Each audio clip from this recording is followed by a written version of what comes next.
ఇప్పుడే అందిన వార్త రాష్ట్ర ప్రభుత్వ ఉద్యోగులకు పెండింగ్ బిల్లులపైన ముఖ్య ప్రకటన అంటూ లేటెస్ట్ అప్డేట్ అయితే రావడం జరిగిందండి. సో ఆ వివరాలు ఏంటనేది వీడియోలో తెలుసుకుందామండి. వీడియోని స్కిప్ చేయకుండా పూర్తిగా చూడండి, కంప్లీట్ ఇన్ఫర్మేషన్ అయితే అర్థమవుతుందండి. మొదటిసారి ఛానల్ వస్తే తప్పకుండా సబ్స్క్రైబ్ చేసుకొని bell button all notification activate చేసుకోండి. చూస్తున్నారు కానీ లైక్ చేయడం మర్చిపోతున్నారా? దయచేసి లైక్ చేయండి. లేట్ చేయకుండా వీళ్ళకైతే వెళ్ళిపోదామండి. మనం తెలంగాణ రాష్ట్రంలో ఉద్యోగ ఉపాధ్యాయ వేతనాలు పెండింగ్ బిల్లులు ఇప్పటికే క్లియర్ అయ్యేలా కనిపించడం లేదు. ఏళ్ళు గడుస్తున్నా బకాయిలు పెండింగ్లోనే ఉంటున్నాయి. పీఆర్సీ గురించి ప్రత్యేకంగా చెప్పాల్సిన అవసరమే లేదు. రాష్ట్ర ప్రభుత్వ ఆర్థిక పరిస్థితిని సీఎం ఆర్థిక మంత్రి ఎప్పటికప్పుడు ప్రజల దృష్టికి తీసుకువెళ్తూ ఉన్నారు. అయితే ఈ నేపథ్యంలో ఉద్యోగులు ఉపాధ్యాయులు ఇప్పుడు ఆందోళన మరింత ఎక్కువైంది. ఎందుకంటే గురువారం ముఖ్యమంత్రి రేవంత్ రెడ్డి రవీంద్ర భారతిలో రాష్ట్ర ఆర్థిక పరిస్థితులపై చేసిన వ్యాఖ్యలు ఉద్యోగ ఉపాధ్యాయుల్లో ఆశలపై నీళ్లు జల్లినట్లు.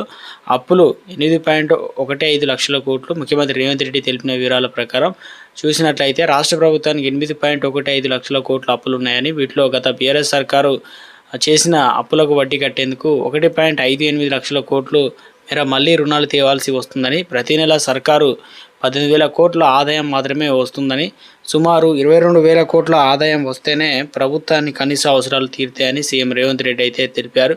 ఈ నేపథ్యంలో ఉద్యోగ ఉపాధ్యాయ బకాయిలు 8,000 కోట్లు ఎప్పుడు చెల్లిస్తారనేది ప్రశ్నార్థకంగా మిగిలింది. దాదాపు 2 ఏళ్లకు పైగా బకాయిల కోసం ఎదురు చూస్తున్న దుస్థితి అయితే నెలకొంది. అత్యవసర బిల్లులకు జై. ఉద్యోగులకు రిటైర్ అయిన వారికి చెల్లించాల్సినటువంటి పెండింగ్ బిల్లుల నిధులు ఏ ప్రాతిపదికన విడుదల చేయాలో తెలపాలంటూ ఉద్యోగ సంఘాలను ఆర్థిక శాఖ గత నెలలోనే కోరింది. అయితే నెలకు 500 కోట్ల చొప్పున విడుదల చేసిన బకాయిలన్నీ చెల్లించేందుకు దాదాపు 10 నెలల నుంచి ఏడాది పడుతుందని ఆర్థిక శాఖ వర్గాలు అయితే అంచనా వేశాయి. ఈ నేపథ్యంలో పాత బిల్లులు ముందు చెల్లించాల్సినవి కొంత ఆలస్యం అయ్యే పర్వాలేదని లేదనుకున్నవి కానీ చెప్పాలని ఉద్యోగ సంఘాలు కోరింది. అయితే ఉద్యోగులతో చర్చించి తర్వాత సంఘాల నేతలు ఉద్యోగుల వైద్య ఖర్చులు బిల్లులు 1,00,000 నుంచి 3 లక్షల వరకు పెండింగ్లో ఉన్నాయని, వాటిని ముందుగా విడుదల చేయాలని విజ్ఞప్తి చేసినట్లు సమాచారం.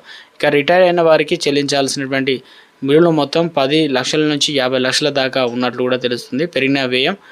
ఇక 2024-25 ఆర్థిక సంవత్సరంలో కొత్తగా నియామకాలు చేపట్టినందుకు ఉద్యోగులు జీతభత్యాలు ఏదైతే వ్యయం పెరిగినట్లు కూడా ఆర్థిక శాఖ అధికారులు అభిప్రాయపడుతున్నారు. ఏడాది జీతాల చెల్లింపులు మొత్తం 40,000 కోట్లు అవసరమని బడ్జెట్ అంచనా వేయగా, గత ఏప్రిల్ నెల నుంచి దాదాపు నాటికి 8.8% ఉంటే